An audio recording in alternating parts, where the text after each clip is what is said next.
India आघाडीच्या बैठकीसाठी उद्धव ठाकरे दिल्लीच्या दौऱ्यावर आहेत। पण दिल्लीतनं उद्धव ठाकरेंनी राज ठाकरेंसोबतच्या युतीवरून परखड भाष्य केले।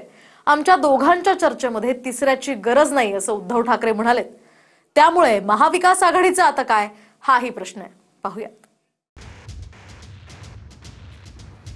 हम दोनों भाई समर्थ हैं, हमें क्या करना है हम दोनों करेंगे, उसमें तीसरे की आवश्यकता नहीं है।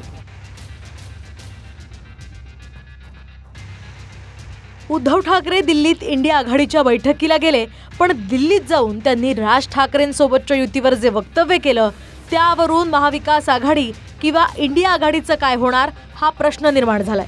आमच्या दोघा भावांमध्ये बोलण्याची तिसऱ्यानं गरज नाही असं उद्धव ठाकरे म्हणाले।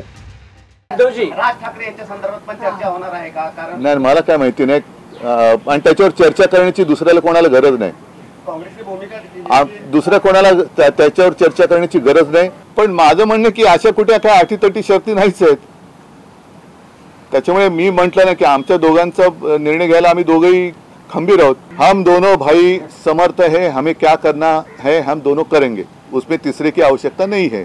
पण माझं म्हणणं की अशा कुठे काय अटीतटी शर्ती नाहीच आहेत। त्याच्यामुळे मी म्हटलं ना की आमच्या दोघांचा निर्णय घ्यायला आम्ही दोघेही खंबीर आहोत। युतीचा निर्णय आम्ही योग्य वेळी घेऊ असं राज ठाकरेही त्यांच्या पदाधिकाऱ्यांना म्हणाले। आणि आता उद्धव ठाकरेंनी सुद्धा आपल्या कार्यकर्त्यांना तेच सांगितलंय। पण असं असलं तरी उद्धव ठाकरे काँग्रेस प्रणित इंडिया आघाडी आणि महाविकास आघाडी सोबत आहेत। त्यामुळे राज ठाकरेंना काँग्रेस चालणार आहे का, किंवा या आधीची राज ठाकरेंची भूमिका पाहता त्यांना काँग्रेस चालणारच नाही। त्यामुळे मनसेसोबत युतीच्या चर्चा करायच्या आणि राहुल गांधींकडे जेवायला जायचं अशी दुहेरी भूमिका असल्याची टीका शिंदेचे मंत्री उदय सामंतांनी ठाकरेंवर केली आहे। एकनाथ शिंदे साहेब दिल्लीला गेले म्हणून केवढा आकांतांडव करतात, पण काल कोण दिल्लीला गेलं? काल जेवणासाठी, मेजवानीसाठी, पंचपक्वान्न राहुल गांधींचं खाण्यासाठी कोण गेलेलं आहे दिल्लीला? इकडे मनसेबरोबर युती करण्याच्या गोष्टी करायच्या आणि तिकडे जाऊन राहुल गांधीला जाऊन पायगडा घालायच्या, हे आता राजकारण महाराष्ट्राच्या जनतेला कळतंय।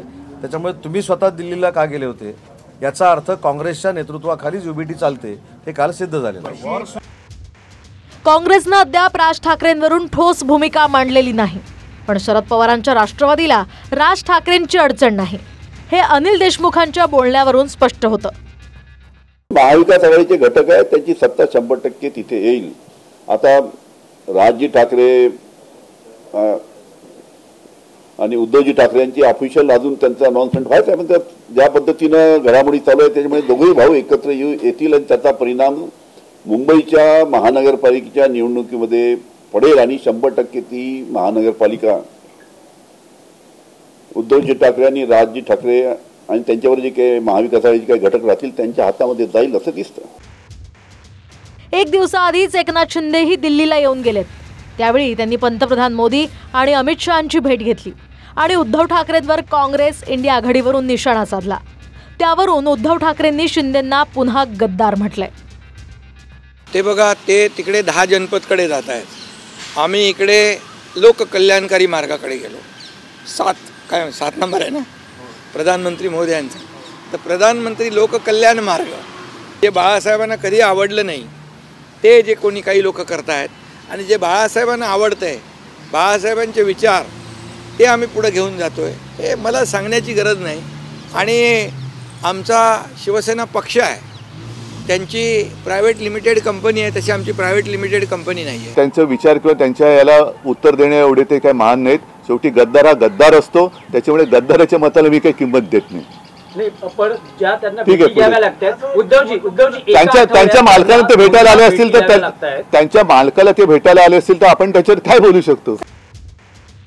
उद्धव ठाकरेंनी खासदारांचीही भेट घेतली आहे आणि संसदेतील पक्षाच्या कार्यालयाचीही पाहणी केली आहे। याच वेळी उद्धव ठाकरेंनी संसदेच्या सुरू असलेल्या अधिवेशनात सरकारला सळो की पळो करून सोडा अशा सूचनाही दिल्यात।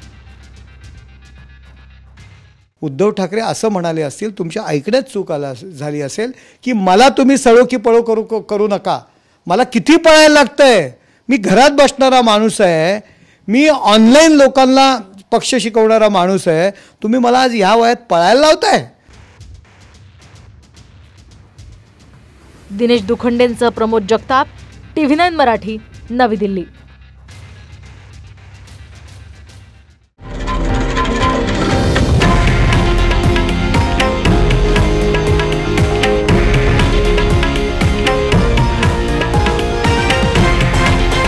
हे आहे देशातील नंबर 1 न्यूज नेटवर्क आणि आपण पाहत आहात TV9 मराठी, एकमेव.